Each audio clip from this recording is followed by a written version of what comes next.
school holiday cause and put the force of his administration behind it.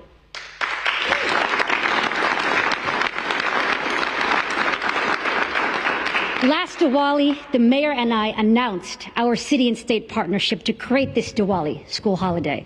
And we saw it all the way through to victory today. Today, the mayor and I are proud to stand before the whole world and say that from now on and forever, Diwali will be a school holiday in New York City.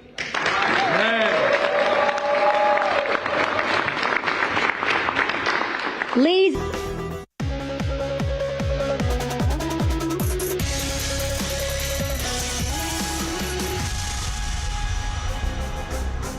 Good evening and a warm welcome. You're watching Viewpoint with me, Grihatul Siddiqui. The Prime Minister today hit out at the opposition that is attempting to forge a united front. Prime Minister Modi went on to say that he sees a nervousness in the opposition camp that's never been seen, whether it is during the 2014 elections or the 2019 elections.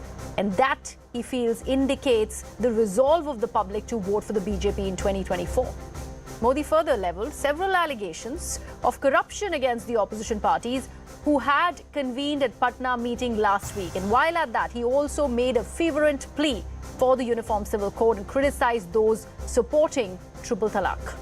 Now, in the same breath, he also spoke about the development of Pasmanda Muslims, another important vote bank that he intends to woo from amongst the minorities by dividing a group that has traditionally voted against the BJP. However, even as the Prime Minister says that the lives of Pasmanda Muslims have been made hellish by those who do vote bank politics, shouldn't it also be seen as an attempt by the Bharatiya Janata Party to relaunch their Ghar Wapsi pitch ahead of 2024 general elections using Pasmandas as baits? Although as far as the opposition unity is concerned, the point to remember is that the BJP grouping occupying the treasury benches for too long has sparked a natural scramble for opposition unity because its fragmentation was one of the crucial factors making the Bharatiya Janata Party a clear winner in the first place. So it is important for the opposition parties to show that they are united in their fight for this one common goal, that is to defeat the BJP, keeping their individual ambitions aside. Otherwise, attacks by the Bharatiya Janata Party, this time by the Prime Minister himself, and the routine trigger of a third front posturing. All of this will always be waiting to dent into this show of opposition strength.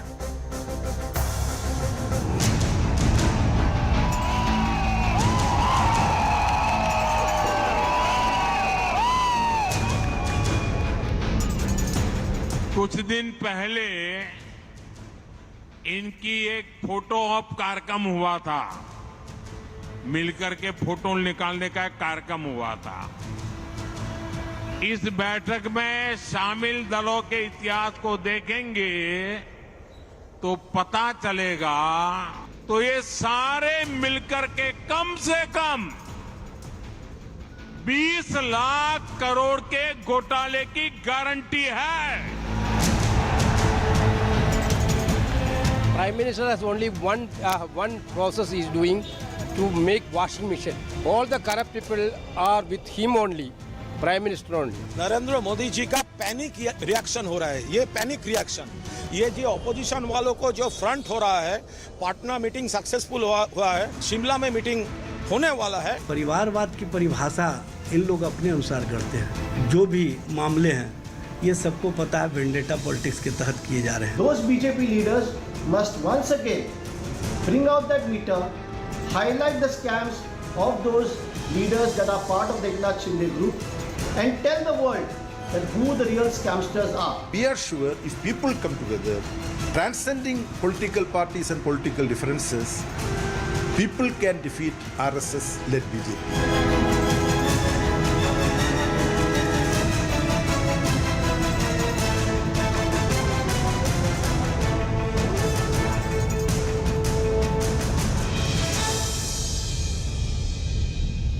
Now, before I bring my guests on the broadcast, let's first take a look at what are the sticking points when it is about this opposition unity. Let's break them down one by one. Why are we calling this chinks in the opposition armour?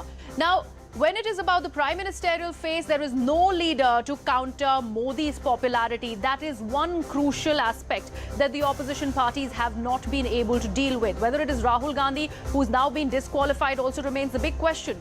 Secondly, this is what they are not willing to address at the moment. That is the disqualification of Rahul Gandhi, which actually renders him not being able to contest elections for the next 8 years unless and until he gets a stay on his conviction by a higher court. So Mamata Banerjee, KCR and Uddhav have reservation with this particular factor. If we go further, lack of vision is another cause of concern for the opposition unity.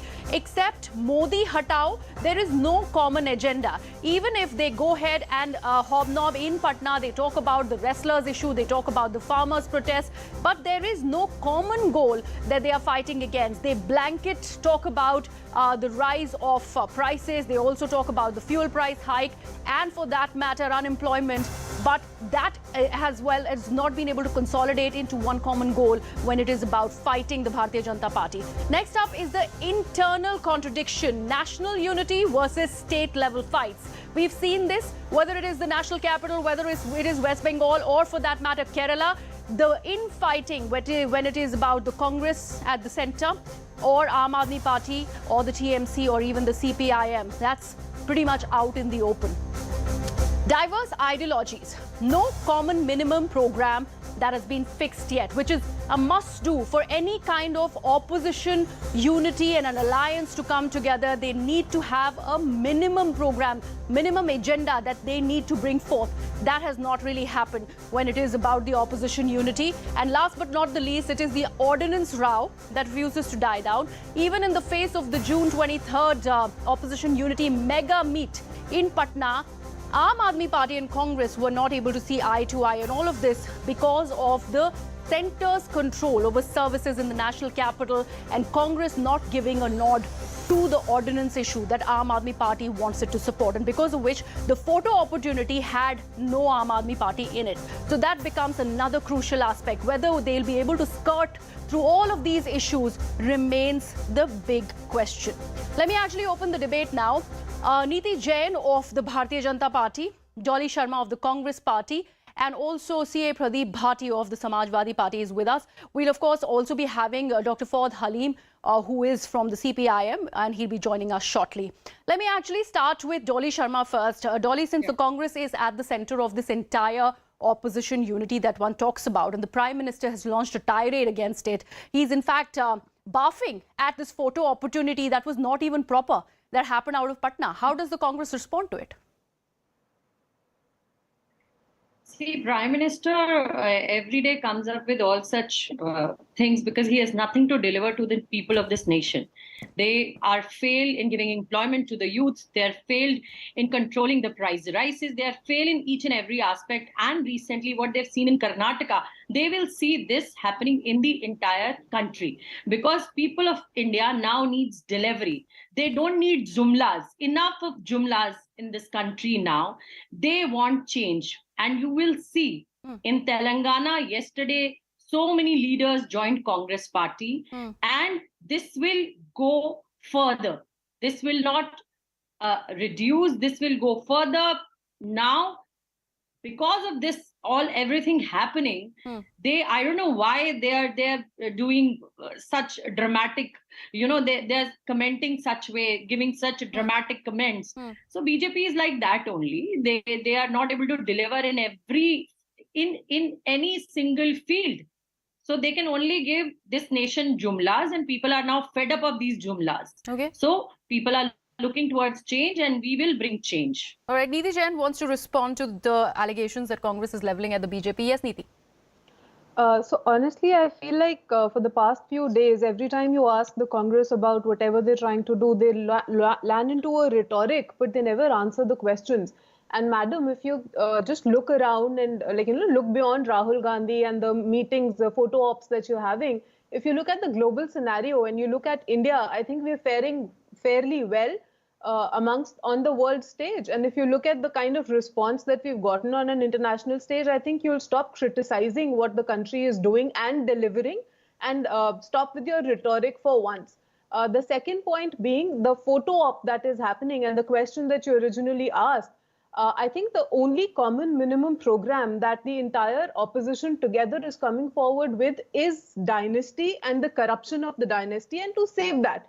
Except for that, I don't think we've heard anything from these parties on a common ground. And since 23rd till today, I think 4 days, we've had a number of opposition parties that have gone against each other on the state level. And if you take it down a notch further on the panchayat level or the booth level, the people who have been opposing each other for eons together, you're asking them to come together. So what is the plan? What is the agenda? Who is going to lead? And so all of those questions that you asked, I'm not going to repeat that. But again, the point being what Modi ji said today, that the only common minimum program that these people are operating on is dynasty and saving the corruption of that dynasty and to save their own existence. Okay. And that is what you're working on. Just look beyond Rahul Gandhi and look at what the government has delivered, and that is what needs to be done by Neeti, I'll come to the common minimum program in just a bit. Dr. Fawad Halim is also with us on the broadcast now. Dr. Halim, let me actually bring you in on this. Considering we are talking about an opposition unity, what had happened in Kerala today, it also speaks about a feud that is brewing between the CPIM and the Congress when it is about the state politics. How do both these parties, in fact, not just the CPIM, plan to distance themselves from this feuding on a state level and then claim unity on a national level? Well, if you look at the landscape of opposition politics in India, then you will have to understand that during the time of the VP Singh government, you had the BJP support VP Singh and you had the left support the VP Singh government. We jointly, ran the government. But during the elections, the CPM fought the BJP in every seat that they could. And in 100 seats, we fought against the BJP. And then you had the VP Singh government. If you look at the successive governments that have taken place, you've seen that you had pre-poll, fights amongst various partners. And then when the situation came about, the Lok Sabha numbers came about, you had an understanding. And one has to keep in mind that this has not been only reminiscence of the left or the progressive or the social justice parties that have formed governments at the center, but this is also extended to the NDA. The first NDA was not a pre-poll alliance, it was a post-poll alliance. So one has to keep in mind that the difference this time is that 1 year before the elections, you've got a number of the opposition political parties come together. You've got tremendous wind in the sails. We've seen a massacre of the BJP and their allies in NDA in Punjab. We've seen a rout of the BJP and their allies in Himachal. We've seen a wipeout of the BJP in Karnataka. This is the build-up to the opposition unity that is coming about. But I'm not going to mince my words. I know what question you want to know. Yes. Let me be very categorical. In Kerala, the CPM is going to fight the Congress in the ensuing Lok Sabha elections. In West Bengal, we are going to have a joint program with the Congress at the Panchayat level, at the Lok Sabha level, and also at the Vidhan Sabha level, along with certain other allies of here. Over here, we will be fighting primarily against the Trinamool Congress. Now, one has to keep in mind, despite these state-level differences, there is going to be a coming together of like-minded political organizations at the national level. We are very clear about it. But Dr. Halim, how? I fail to understand that. Let's say, as a voter, isn't it going to confuse the voters who are voting at an assembly election and then going on to vote for the general elections? And that's what the BJP's claim is, that people vote differently. And that's why the victory of Karnataka and Himachal Pradesh cannot really, cast aspersions at the BJP. And they are clearly claiming that they are going on to win the general elections. If this is the kind of feuding and sparring that will continue at a state level, how will you even claim to have a unity at the national level? I'll go back to the same question. And you talk about the opposition unity or the third front. It has happened in 2019. It has happened in 2018 after the Karnataka elections. What happened to that? Everybody knows.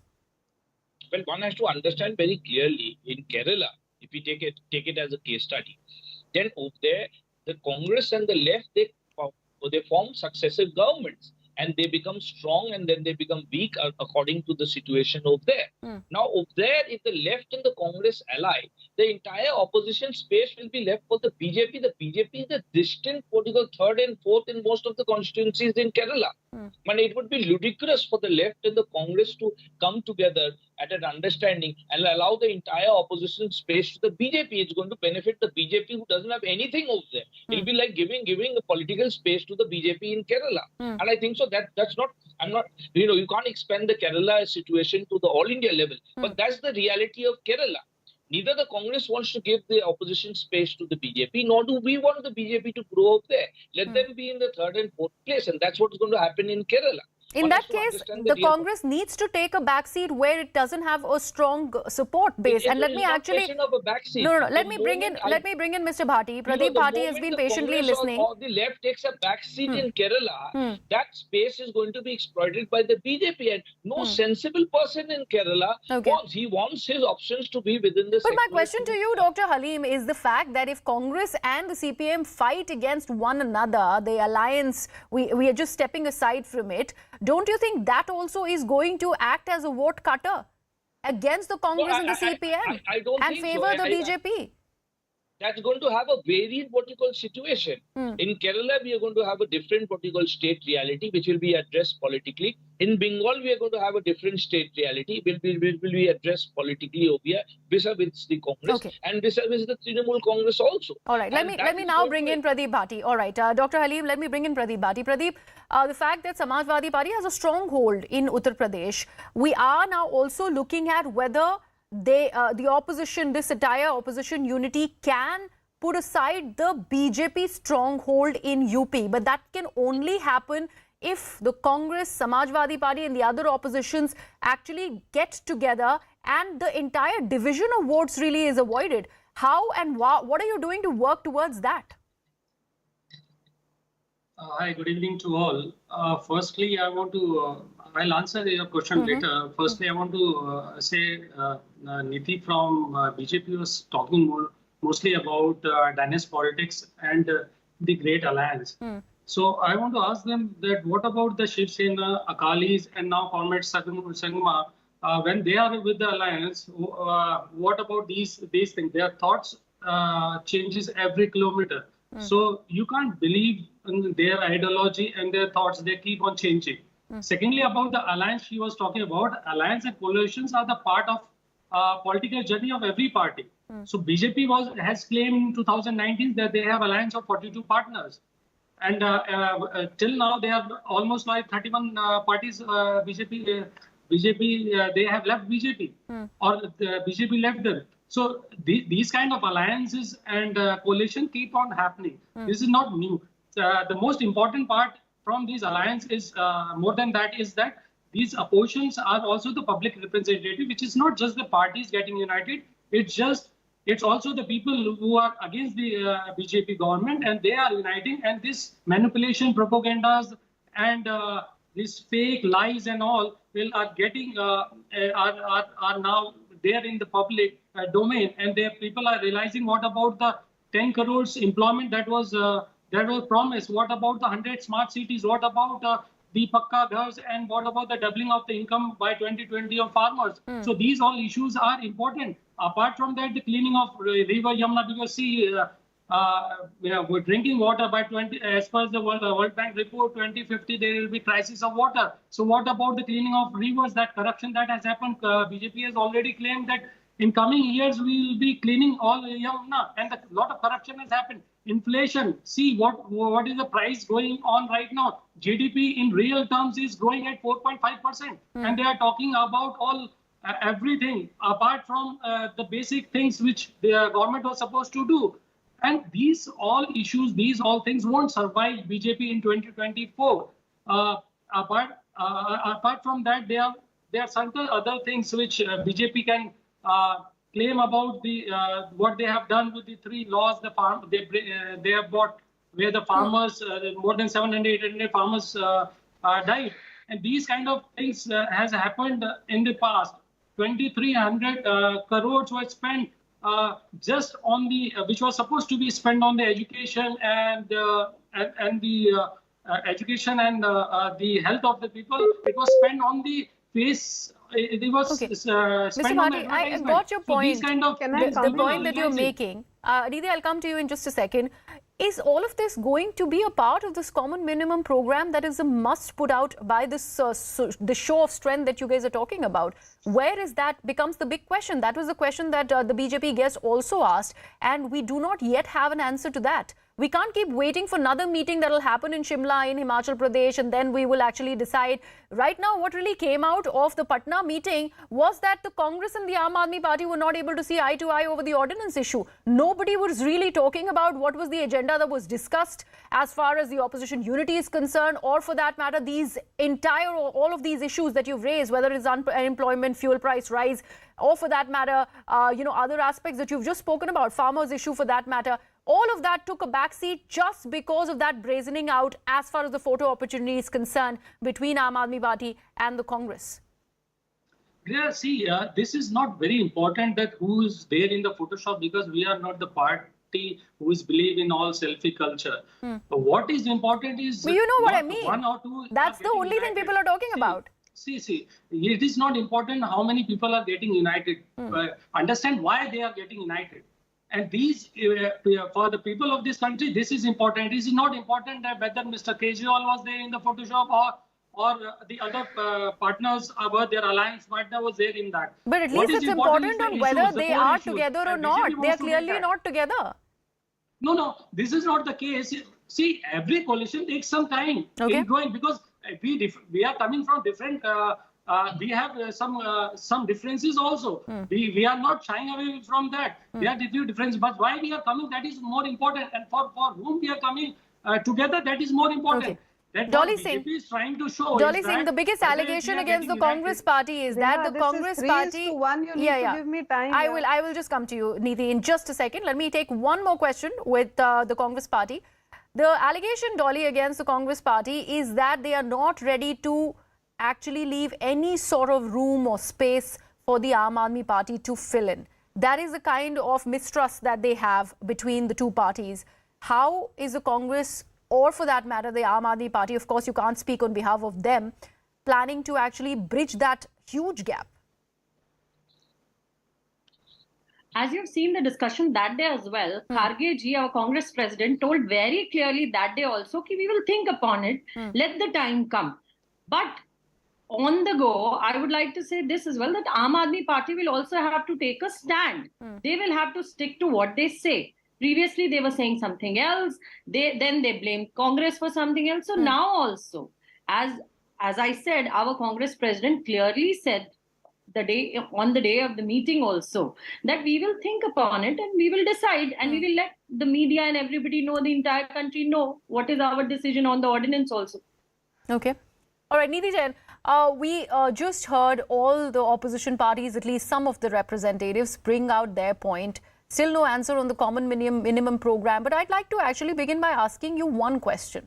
Why did Prime Minister Narendra Modi, while he'd sounded this poll bugle in the state of Madhya Pradesh, have to go after the opposition? There were other big issues that actually concern the nation that he could have spoken about first, which he's refrained to as of now, be it Manipur for that matter. Let's start with that. Okay, so first of all, Griha, I think I'll just answer the Samajwadi Party person. First of all, dynasty sun ke aapko bura lagega, mujhe samajh aata hai. I don't blame you for that. The other point being alliance. So let me finish. I heard you very silently. Mr. Bhati, let her make a point. The second point is, I don't have, or anybody has a problem with forming alliance and coalitions. The point is, what are you getting together for? That is the problem. And you are only getting together to survive amongst the political circle, to save yourself from corruption and to save your dynasties from the corruptions that they have gone into. The third point being that this was a program. A question. Can she answer me about the 227 Dolly, you got your time. Dolly, you got your time. The question that you were asked, I am coming to it. I am coming to it. This was an event which was a BJP party booth level event. So the address was about that. The address was to the party men. And the issues that you're talking about are being taken care of on the level that they have to be taken care of. You cannot come and talk about the issues that you are talking about to the booth level karyakarta that this event was for. So I think the platform matters where he was talking. So you cannot question the address that he has made to the booth level party karyakarta and question question the relevance of the address that he has made today. The third point, the last point, I think, being that every question that you've asked, all of these parties, I think the entire country is kind of confused about this coalition alliance coming together, and that is what the Prime Minister has raised a point, that the only reason that you're coming together is that you've indulged in corruption, and now that you've been calling out on it, you have issues and you're doing all of these photo ops. You don't know if you're together in the state, you're together in the Lok Sabha, you're not together in the Lok Sabha, and all of those vice versa. That is for you to decide and not for me to help you out with your that. BJP MLAs are sitting on dharnas. All right, let me, all others corruption. Mr. Bhati, I'll go to that. I'll go to the commercial bit. I'll go to the corruption bit. But tell me something, Neeti. The fact that when you say that this was an address to the booth level workers, the Prime Minister in that address has spoken about everything that concerns vote bank politics, everything that concerns the BJP manifesto ahead of 2024 elections, whether it is the Uniform Civil Code, he's mentioned the triple talaq, the criminalization of instant triple talaq. He's also, I beg your pardon, he's also spoken about the betterment of Pasmanda Muslims. This is another vote bank that the BJP plans on appeasing. How do you actually distance those statements that have been made in that very booth level workers address while he's talking about all of that? One question to you. One second, let her respond. Let her respond. Can I add one question to that? One second. This was a question for me. Let me respond. All of the things that our manifesto speaks is what our booth level karyakarta, who is going to take it to the people of their booth or the state. So he is supposed to talk about our manifesto. He is supposed to talk about the vision that we have for the country, because our vision is not limited to saving the corrupt. Our vision is a lot more than that. And if you look at the global front, again, was something that the Samajwadi Party person was saying. One question I have. If you look at the global scenario, India is faring very much better than what the global scenario looks like today, including the Western countries and much of the world. How much of the opposition? One second, Mr. Bhati, I'll come to you. Okay. All right. Yes, Mr. Bhati, please go ahead. Mr. Bhati, your question. One second, Dolly. Let him make a point. Yes. She is talking tall about corruption and all. What about the 2022 election campaign by BJP wholly on dynasty politics and corruption of comrades Sangma? And just they got 2 seats and they were the first one to render the support to the party. Why don't we talk about your corruption? Why don't we talk about your dynasty? Why are you getting into what about has gone, where the why don't you tell me what is your common program of this photo op that you are doing? Neeti, that's an interesting point. One second, Neeti, that's an interesting point. However, the other aspect of this entire conversation is the political blame game that is going to be, continuing back and forth, whether it is from the BJP side or the Congress side. But I'd like to understand one simple question. When you talk about the BJP's manifesto, the karyakartas who are going to forward the plans of the Bharatiya Janata Party ahead of 2024 elections, where does the opposition come in that manifesto? Why the 110 minutes of speech were actually reserved for attacking the opposition? That continues to be the big question. That means that there is some sort of importance that the BJP and the Prime Minister is actually rendering on the opposition meet. That means he sees some sort of go-ahead when it comes to this grand alliance of the opposition parties. Griha, see, politically, if there is a question that is being framed, it has to be answered. If this photo op, it is, like I said, for the booth karyakarta, for the last man standing, for us who is going to travel to the people of their own booth level, they need to understand what is happening on the national level, and who better than the Prime Minister to explain it to them. All right. The importance of... You already said that. All right. Let me actually bring in Dr. Halim. All right. One second, Mr. Bhati, one second. Understand what is being said and go and take it to the last man standing there. I got your point. You have already said that. Rooms and deciding our That's what Prime Minister Narendra Modi also said. But don't you think the Bharat Jodo Yatra was away from the air-conditioned rooms? If that is an attack on the opposition, that was a clear answer also. But Dr. Halim, let me bring you in here. The kind of, interjections and the responses that the BJP is giving on the Prime Minister's speech today, where do you actually see that going when it is about his address to the booth level workers, and then also talking about the Uniform Civil Code, talking about the criminalization of instant triple talaq, and also talking about the Pasmanda Muslims? Where do you see these statements? Well, it's very clear that the 9 years that Narendra Modi has spent governing India, he doesn't have anything concrete to show in terms of employment, in terms of development, in terms of social justice. So if the Bharatiya Janata Party is going to kick off its campaign with this, what you call, conversation that Narendra Modi has made, I think so there is really a great degree of poverty in the thought that is actually prevailing in the BJP at this point of time. They're not putting forward performance issues. 9 years is a long time, and what has performance done for the people of India? So I think so already the Bharatiya Janata Party is on the back foot, number one. Number two, they're beating the horse that's just been rejected. Narendra Modi had given this entire conversation during his entire Karnataka election, what you call, campaign, that corruption, but the people identified the Bharatiya Janata Party with corruption, and they are the ones who are actually hand in glove with all the corrupt people, and they got a resounding rebuff in Karnataka in the last elections. So if he's going to repeat the same thing, talk about dynastic politics where the BJP and its allies are what got filled with dynasties, if he's going to talk about corruption of which the BJP and its allies are ridden with, I think so that's not going to cut any ice. And I think so the Bharatiya Janata Party higher echelons have realized that the coming together of the opposition is significant, because the opposition coalition that is actually stitching itself together is making a primary agenda that they're going to meet every month.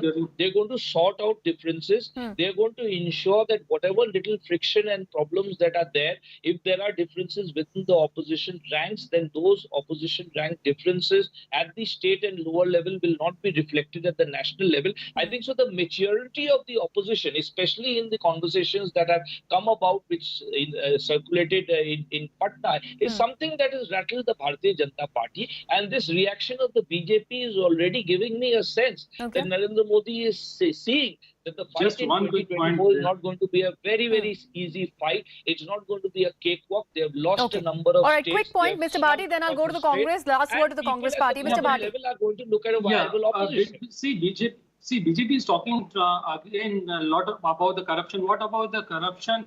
That 30,000 crore rupees in a single year, it has been gone to the Swiss bank. What about that corruption? They should also talk about that corruption. What about the Hindenburg corruption? Sir, why don't you talk about your corruption? What is this whataboutery? ये क्यों नहीं कर रहे, वो क्यों नहीं कर रहे? अपना बताओ ना, आप क्या कर रहे हो? Which corruption you are talking about, Nitin? अपना बताओ ना, sir. When you had your why was the entire Samajwadi Party into gundagiri that was happening in UP? Why is it that you did no work that was? Like I said, this will go about in circles when it is about the corruption point. But gundas in the UP, you answer those questions, na. If you're getting into whataboutery, I can bring the same questions. You're not answering the question. All right, Niti, you'd have to actually hold your horses there. And also, Mr. Bhati, I gave you one point. Let actually, no, 1 second. Mr. Bhati, that's okay. You got your point and you got your time. Let Dolly come in. Dolly, we are going back to the same question of a common minimum program, an agenda that comes at the meeting. How much of the people who will, in fact, be looking to support this opposition alliance will have to wait for that? And the other aspect is that all of these leaders in the opposition parties are prospective prime ministerial nominees and faces. They want to actually get that PM's chair. When will you decide on that? That also is another chink in your armor. Do you think all of these agendas you'd be able to skirt with and then come up with that common minimum program that's much required ahead of this unity? See, the agendas are set, and the second meeting is happening soon in Himachal Pradesh, Shimla, around 10th or 12th of July.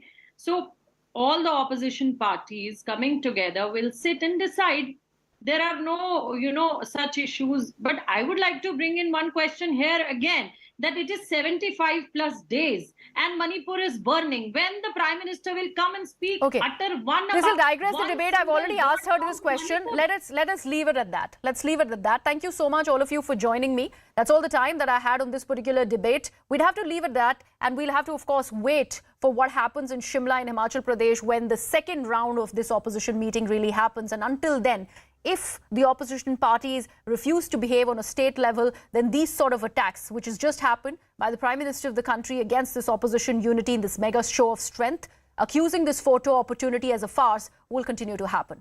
We're slipping into a very, very short break with that. But up next, West Bengal Chief Minister Mamata Banerjee has sparked a political firestorm after accusing the border security force of voter intimidation. The BJP has also hit back, accusing Mamata Banerjee of attacking the border force for cracking down on smuggling by her party leaders. This war is only escalating ahead of the Panchayat polls. We'll tell you all about that after a very short break.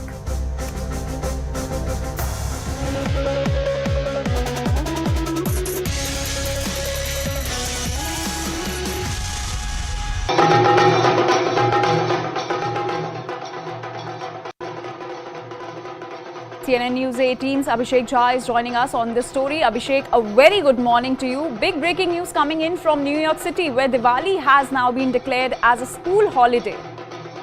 Of course, Anjali, and with this, Diwali, which is one of the very important Hindu festival, becoming now a holiday in New York, one can also relate how Prime Minister Modi and why Prime Minister Modi was given such a warm and huge reception when he was in USA recently.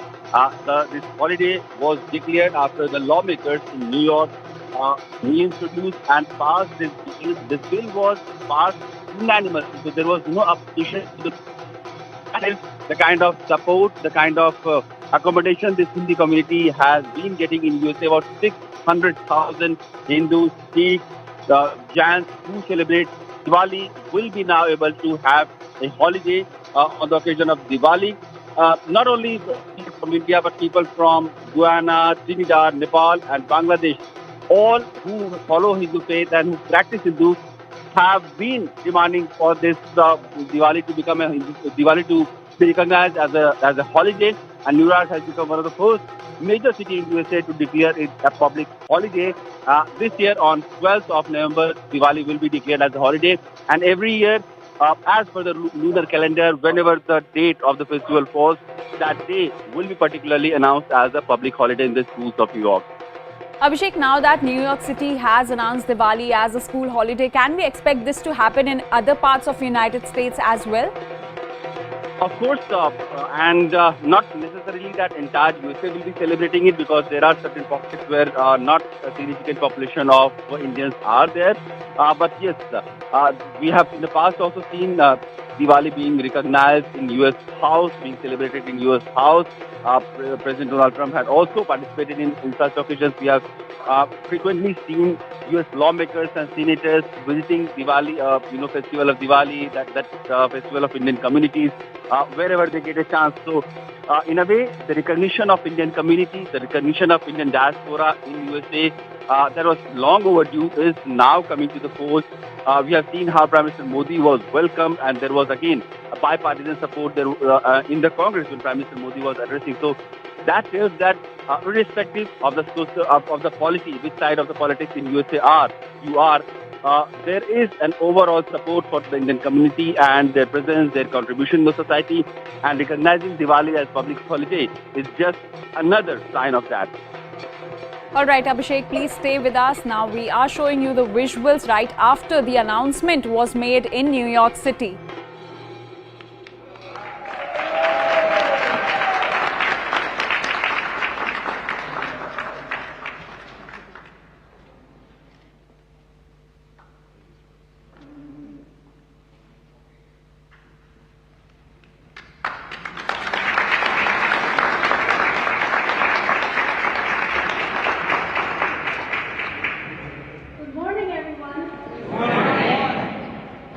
Diwali! Diwali! Diwali! Diwali! Diwali! Diwali! Diwali! Diwali! Diwali! Diwali! This is what victory looks like. This is what victory feels like. For over 2 decades, the South Asian and Indo-Caribbean community has fought for this moment. People said this day would never come, but today we stand victorious inside of City Hall. Our time has come, and we have arrived at the table of power. Last Diwali, Mayor Adams and I laid out our vision to make Diwali a school holiday through a city-state partnership. We said we would do it, and we did. I thank Mayor Adams for being the first and only mayor in the history of our city to elevate the Diwali school holiday cause and put the force of his administration behind it.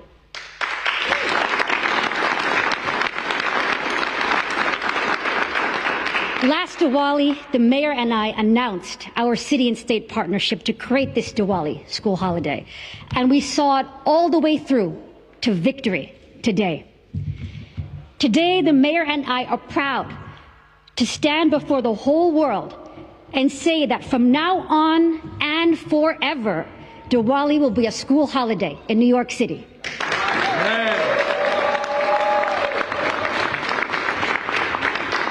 Ladies and gentlemen, it is to be enshrined in law.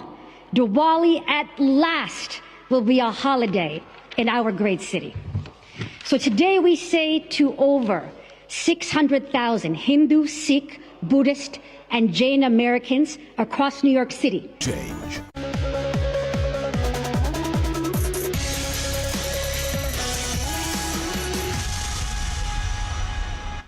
Welcome back. You're watching Viewpoint with me, Griha. Now, West Bengal continues to be a battleground ahead of the July 8th Panchayat polls in the state. The courts have already come down heavily at the state government as well as the State Election Commission for questioning the deployment of central forces in the state. That, though, doesn't seem to have dissuaded Chief Minister Mamta Banerjee, who's now gone on to openly slam the border security force. Speaking at a public rally, Mamta went on to claim that the BSF is threatening voters in the bordering areas of the state and has also shot at civilians 2 to 3 days back in the district of Cooch Behar. Now, this statement by Mamta has given ammunition to the BJP to attack her back, claiming that the Chief Minister is upset with the central forces as her workers are unable to carry out smuggling activities in the state. Meanwhile, the BSF has also issued a statement against Bengal Chief Minister's charges, saying, and I'm quoting from the statement, the allegations leveled by the Chief Minister are totally baseless and far from truth.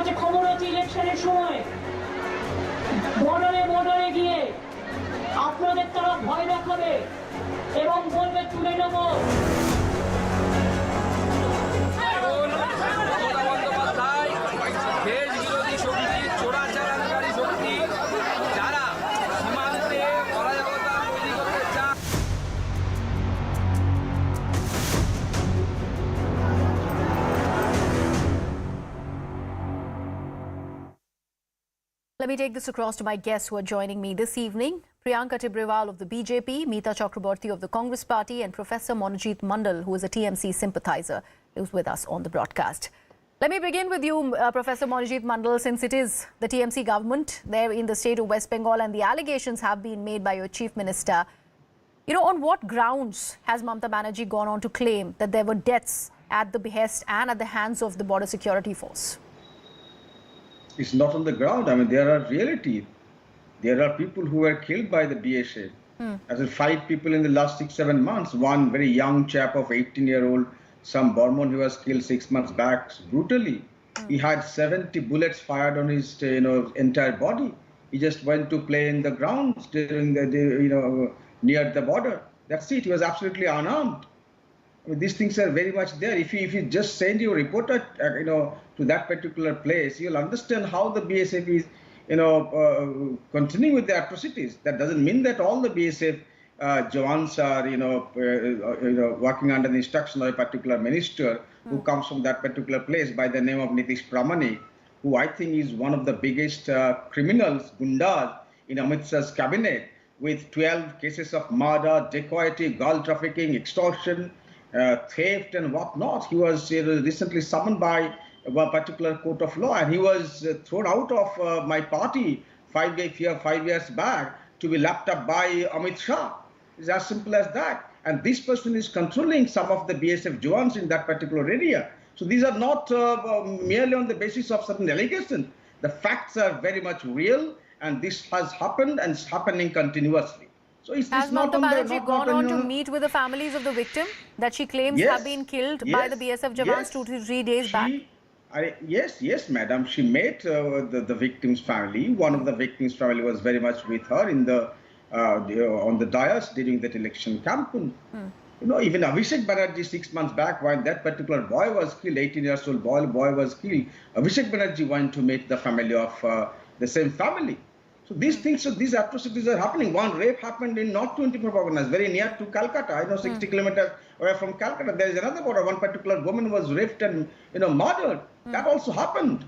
And the fact remains that unfortunately, 50 kilometers deep to the state areas, you can't do anything, because now it's a law that till 50 kilometers away from the border security force will take control of the situation. So that's a serious problem. I think it was deliberately created, and that's why I protested long time back. Are you trying to create a military state or a BSF state in the country? We are asking this question to why you can't, response. Just one second, when you can't actually control Manipur with the same BSF, with the same CRPF, what are you doing in Manipur? Send them to Manipur and control the people out there. Okay. Priyanka Tibrewal, I need your response on this. On the one hand, there are central forces and the deployment of troops in Manipur. The situation has not been able to control, and I'm taking a cue from the question that Professor Mandal has asked. On the other hand, you are going about responding to the allegations that Mamata Banerjee has laid on the BSF. These instances have come to light in the past. Also, there was a killing of 2 people from around the border in December 2022. When BSF was also responsible. So Mamata Banerjee has time and again claimed that the BSF has been very, very trigger happy, especially in the border states.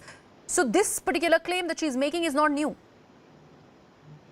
Yes, Greha, very good evening. So these kind of insane allegations, not just claim, allegations by the Chief Minister here in Bengal.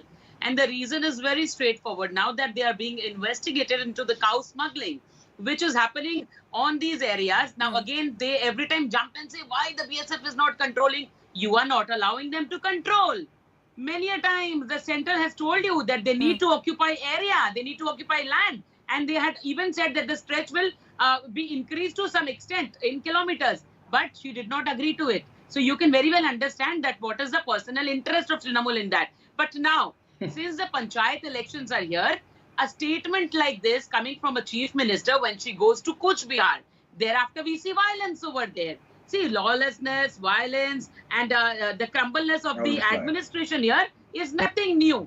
But here once again we see, just now Mr. Mandal was saying that, they took the family to the stage while campaigning for panchayat elections. Now, did Mamata Banerjee or Abhishek Banerjee even care to meet the family of those 10 people who were murdered during these nominations here in Bengal? No, they did not care. Why? Because some are from Congress, some are from CPM, some are from ISF, so they don't care. And moreover, people from TMC have been killed. Why? TMC kills TMC in order to, fight for tickets, which some people did not get. They murdered each other. So this chief minister here doesn't have time to meet the families of those who are dying in the name of elections. This is what has been questioned by the Honorable High Court here. That why should there be a bloodshed in a state in the name of elections?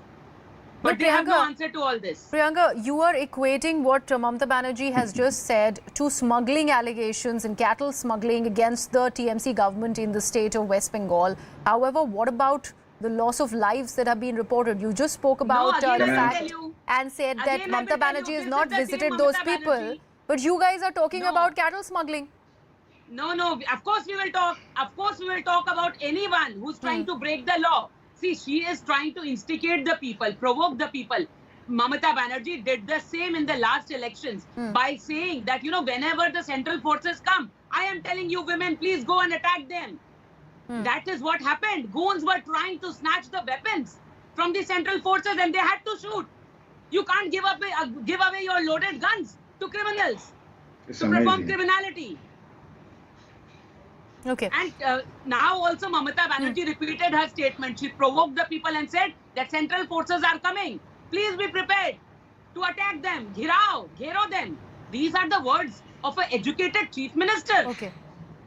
Let one second, Monijit, I'll just come to you. Let Meeta Chakrabarti be brought into this debate. Meeta, Congress is not a mute spectator when it is about politics in West Bengal. This particular statement by Mamata Banerjee, how and where does the Congress really stand on that? Do you think the central forces are being made into soft political targets ahead of the Panchayat elections, or do you think there is more to it than meets the eye? What Mamata Banerjee is actually stating is actually true. Okay, good evening to all your viewers and good evening to my fellow panelists. I think the charges that have been made by the Chief Minister of the state are very serious allegations, are very serious charges. And if there is any element of truth in it, it requires a proper investigation. It is a fact that we have seen that in recent past, there had been people who had been killed. I can give you a few names. Jalal Meha from Chitolkuchi, Gautam Barman. And they had died in very recent past, and there has been an alleged BSF firing, and they had been victims to this alleged BSF firing. Now, it's very difficult for us to comment on the authenticity of these allegations, and a proper investigation needs to take place because the BSF has its jurisdiction very clearly cut out. They are meant to protect our international borders. The law and order is obviously a state subject, and that is the jurisdiction of the West Bengal police forces. Now, if they are overstepping, if there are killings that are happening, then that needs a proper investigation. And if there has been intimidation of the voters along the border areas as alleged by the Chief Minister, these are very serious allegations. At the end of the day, what do we want? We want a violence-free election process. We want a violence-free West Bengal. We have seen on the very first day of nomination filing, one of our Congress karyakartas, one of our Congress workers had been killed brutally in Murshidabad district. We do not want to see the repeat of that. That's a very simple requirement from the Congress's side, and I think from all political parties' side, especially those in the opposition. And that is what it does not give us any joy if we see a TMC worker getting killed by another TMC worker, for example, or if we see a BJP worker getting slaughtered. That should not happen in any civilized democracy, and definitely in India, when we claim to be the largest democracy of the world, it should not happen in our country, in any state.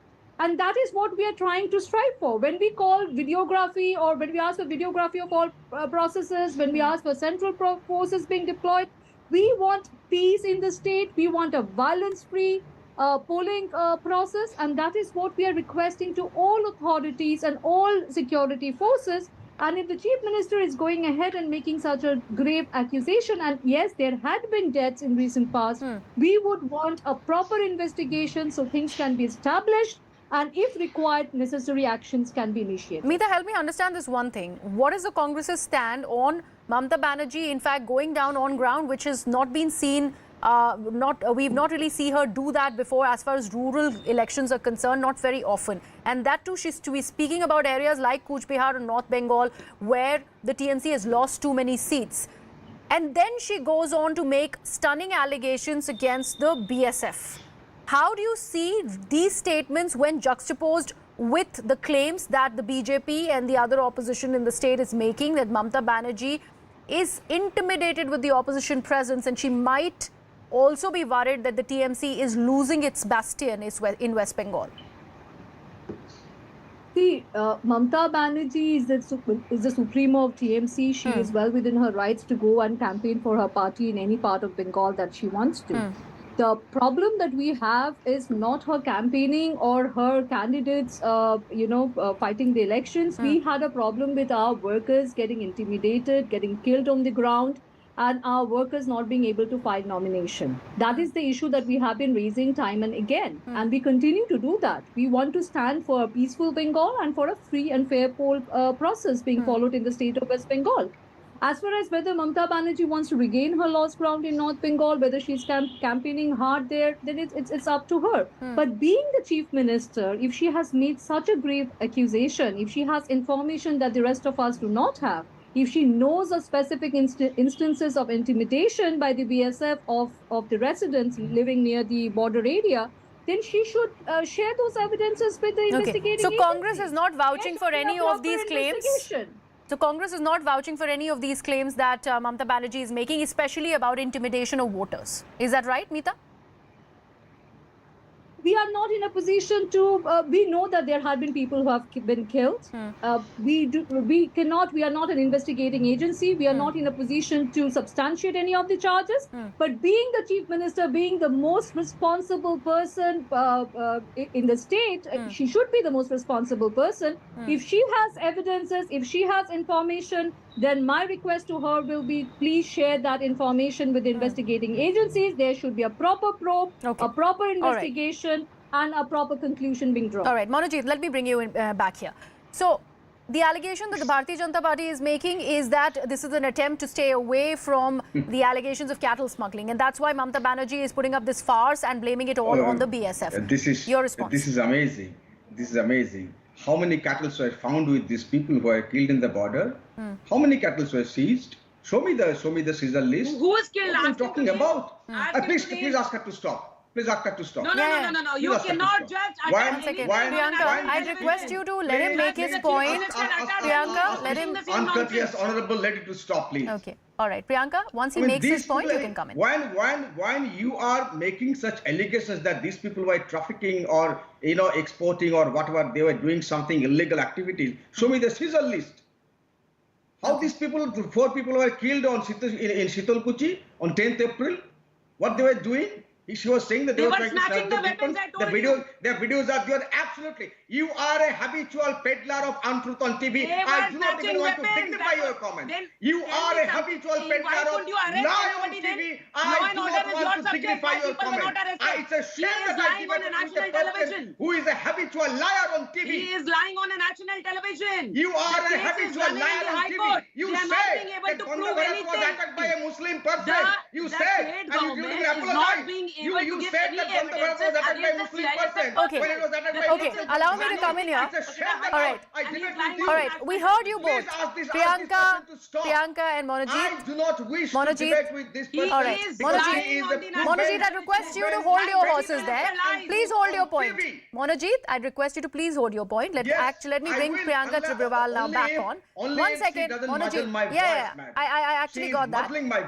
I understand that, Monojit. That's why I have come in here. Let me moderate the debate. Priyanka, there are serious allegations and there are serious allegations against the BJP also.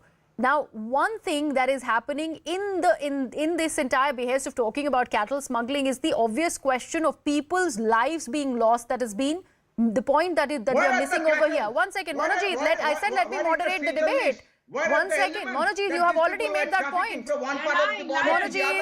Monojit, you've already made the point. Let her respond. Priyanka.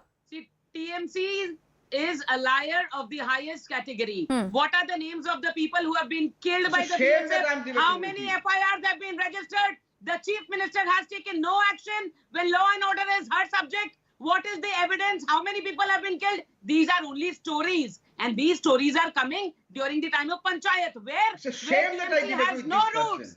In Kuch Bihar, they have nothing. So these story and the story plays being written by the chief minister herself. As we know, she has good qualities of writing books. Now she's writing stories. All right. And Congress, CPM are singing the lullaby in the same tune. After the meeting of 23rd, we have seen now they are asking no questions about their workers killed. How many? Yes, what is the that Congress is the doing problem. about the workers you who are are rattled. And what is TMC doing? Your Prime Minister is rattled. 23rd meeting is the problem. Why these political parties are coming together? That is the point. What is your chief minister doing? Law and order now is your you subject. your CIS. How many FIRs? Priyanka, we're going about in circles. That is the problem. Priyanka, we're going about in circles. 1 second. Monojit, yes. Monojit, let's respond to this point by point. The allegation that the BJP is making is that the reason why Mamata Banerjee is in Cooch Behar is because she fears that she's going to lose that territory. Your response to that question? And only Manojit speaks, please. Yeah. This narrative was being spread since 2019 after the parliamentary election, and you saw the results of 2021. TMC has not just stuck to the guns, but increased the vote share by 5 to 6% and also increased the seats with the blessings of the people of Bengal. Okay. And you will see in 2024, not just in Bengal, but elsewhere. In TMC, by the way, TMC also won the maximum number of seats in the opposition in Meghalaya. That is number. We are at number 2, right? Okay. So you will see in 2024 what is going to happen. That's why the rattle, she said. Okay, final point. I don't have much time on the debate. Final point. I got your point, Manojit. Thank you so much for that. Thank you, Manojit. All right. Thank you so much for that. Priyanka Tibrewal, last point to you. The allegation that is just, in fact, has happened. Even as the Prime Minister is attacking the opposition unity, you were saying that Congress and CPI is singing a lullaby in West Bengal. Is that affecting and impacting the BJP? Priyanka. Nowhere, because you see Congress and CPM have lost ground. They have nothing on ground. Otherwise, you see Mamata Banerjee would have targeted them. But she's not targeting. She's going and joining hands with them. Okay. Because she knows that they are nowhere here. Their fight is only with BJP. Now, what I am telling you is I'm suggesting my friend. All right. Thank you so much for that. That's all the time that I had. Priyanka, Meeta Chakrabarti and Professor Mandal, thank you so much for being a part of this discussion. Let's see what really happens by the 8th of July when the Panchayat polls happens in West Bengal. With that, it's a wrap on Viewpoint from my side. Thank you so much for watching.